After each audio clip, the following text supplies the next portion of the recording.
I did my O-levels, and then I decided I want to come here. So me, my cousin, we really had to persuade our parents, because you know how Asian parents are. They don't want their daughters to go away. But in the end, they agreed. And we came here in '66, and we landed in London. My other cousin came to pick us up, and he took us in Manchester, and he already found us a flat, so we were staying there. When I came, I saw, first thing was exciting, and then I felt cold, and we went and bought jumpers and winter coat and everything, so we were comfortable. Had to lit a fire, because in the rented place there's no central heating. And 4 o'clock used to go dark, so I used to cry. What have I done? Where have I come? You know. So my impression coming to England was nothing what I imagined as a little girl, with snow and beautiful place outside, and it was nothing like that. So I was disappointed. I was disappointed, and I was just thinking, why did I come? When I arrived, I had a couple of suits. I had not many woolen clothes, and my friend, actually took pity on me, and he said, "Good, wait, look, you must have an overcoat," which I have never worn. And they forced me to buy an overcoat, of course, which was their help and all this. I got that overcoat, and I only wore them 19 times in my whole career.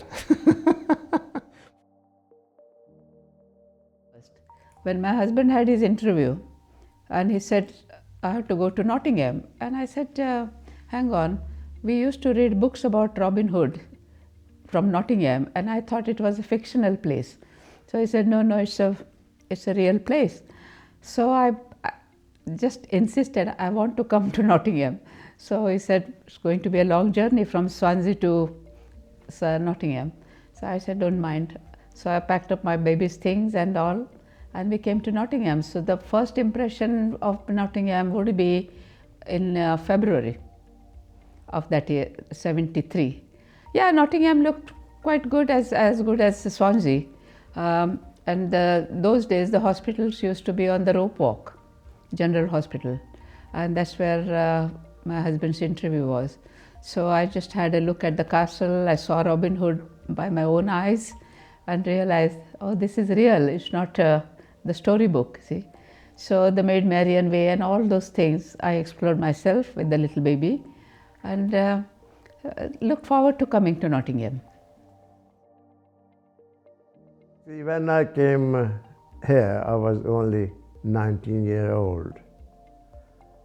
And as you know, when you're a young person, you like to have some social life and entertainment, and I involved straight away when I came to this country, business. My young life, I didn't spend much time socializing. But after a couple of months, after a couple of years, I met few friends, and then we used to go to pictures like Odeon Picture Hall in Odeon, in Nottingham, Carlton. Then we socialized, and the friend the second generation came in, and then we keep mixing up and getting social life.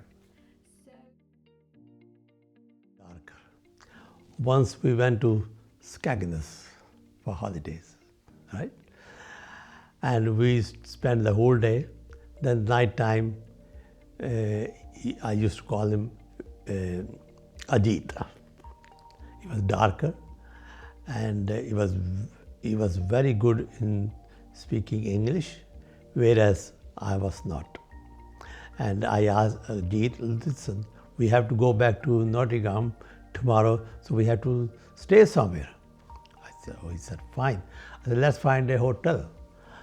He went to the hotel, and as soon as they seen him, they said, fully booked. We went 3-4 places. We could not get a. Then he asked me, why don't you try? I said, okay, but I'm not good at it. I went to the hotel and she didn't ask me my name. All she did, look at me, and then she put a register on in front of me to sign, you know. So that's where I found there is discrimination. What happened is, when you first came in the country, you never think about these things. Discrimination, I never knew the word discrimination to exist. But when you come here, you found these incidents, not that much, but from time to time, and you got over this. But as you progress in life, you forget these things. To you at that time, these are very minor things. There's something you don't think about, you don't waste your energy on.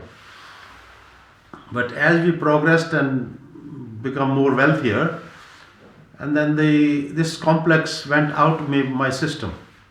Then I was feeling more superior. Then I was thinking that people who have that sort of attitude, I think their lack of sense or their lack of sense of humor. There's two areas I love Nottingham. One is I was football mad and I love Nottingham Forest.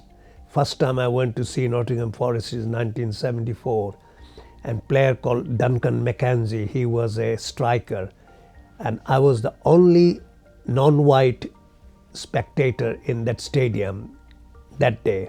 I went with my friend, and all the people, we call them hooligans, they're all patting my back and showing their thumb up. Okay mate, that means they have accepted me.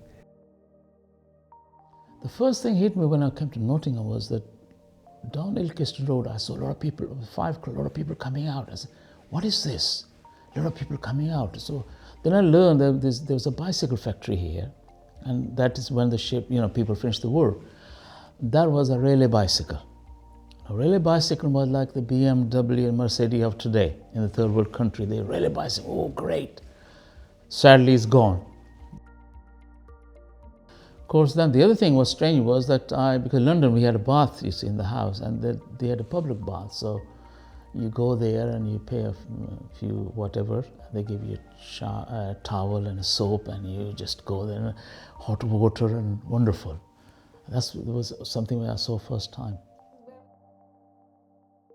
We used to go to the public baths, and both moms used to do all the washing there as well, and some or another we enjoyed it. Simple life, but we enjoyed it, and we used to have bath over there as well, and it was really wonderful. And then there were other people as well over there, and it was really almost a family type of atmosphere.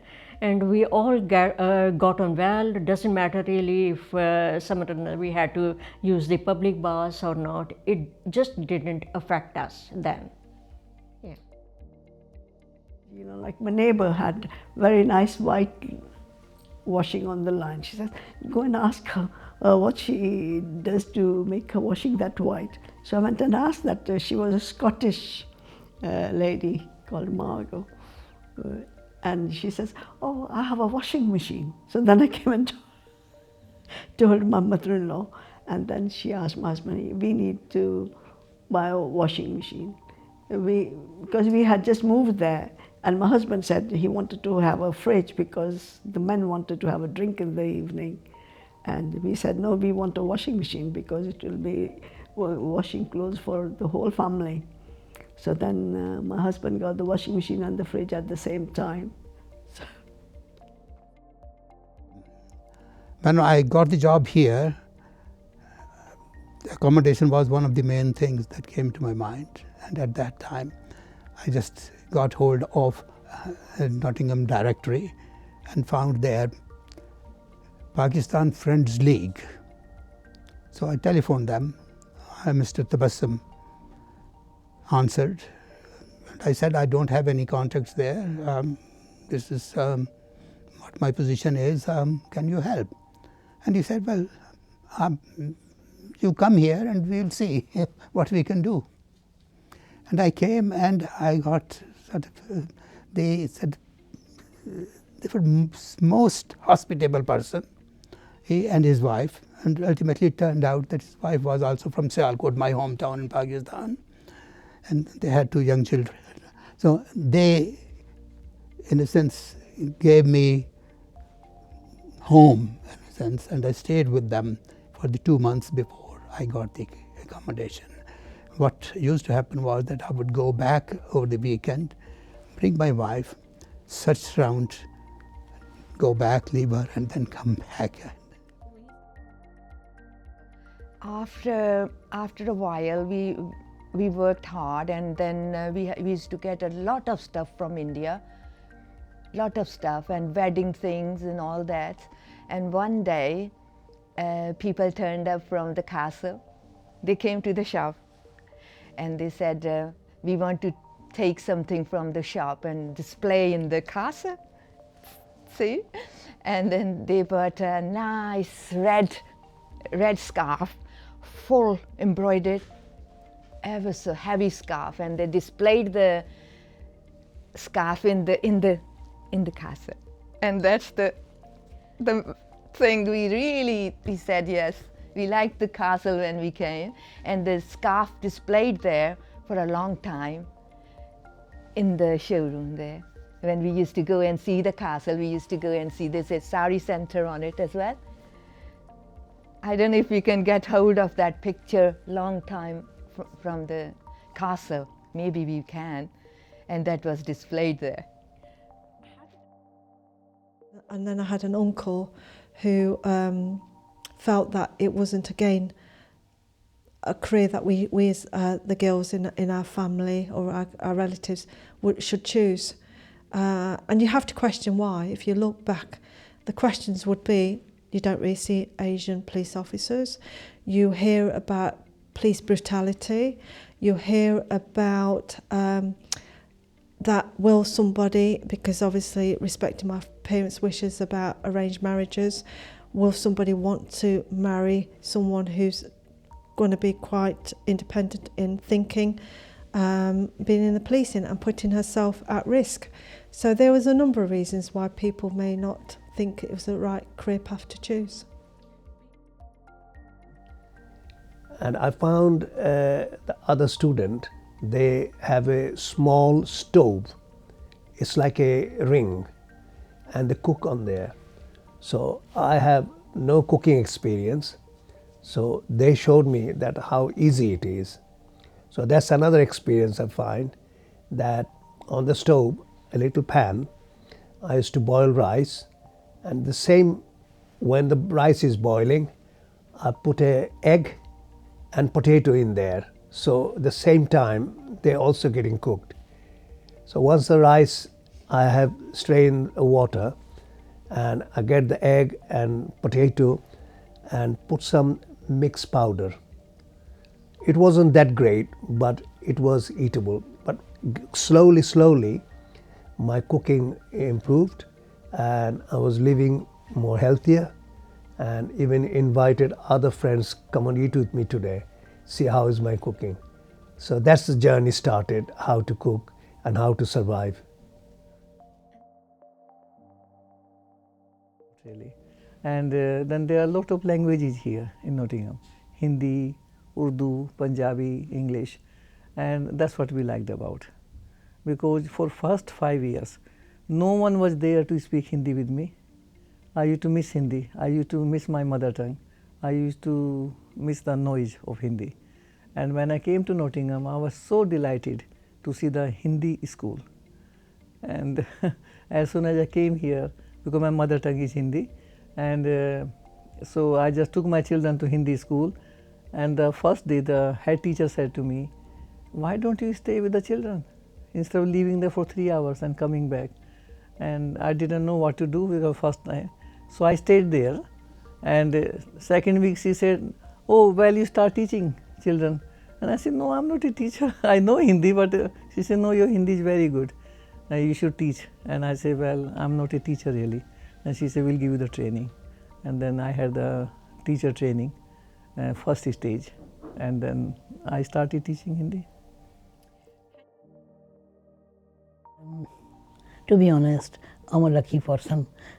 As soon as I reached here, soon after a few months, I was able to find a job as teaching. That's my favorite job, and they appreciate me, they like me, because I had that qualification of that teaching course I have done, and I was a teacher there in Pakistan, and I'm very fond of kids.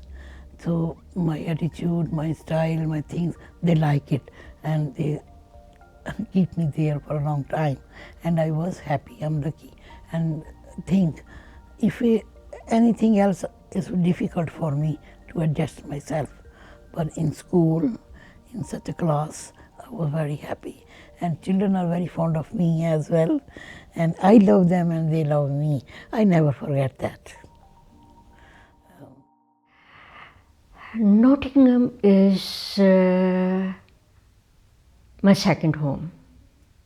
I came to Nottingham from India. This is really, I feel at home. And some or another, I know I have lived in London as well for a long period, but there is a serenity here. There is also, you do not get carried away with the crowd. As you do in London as well. There is some individuality here as well, and I just love it here.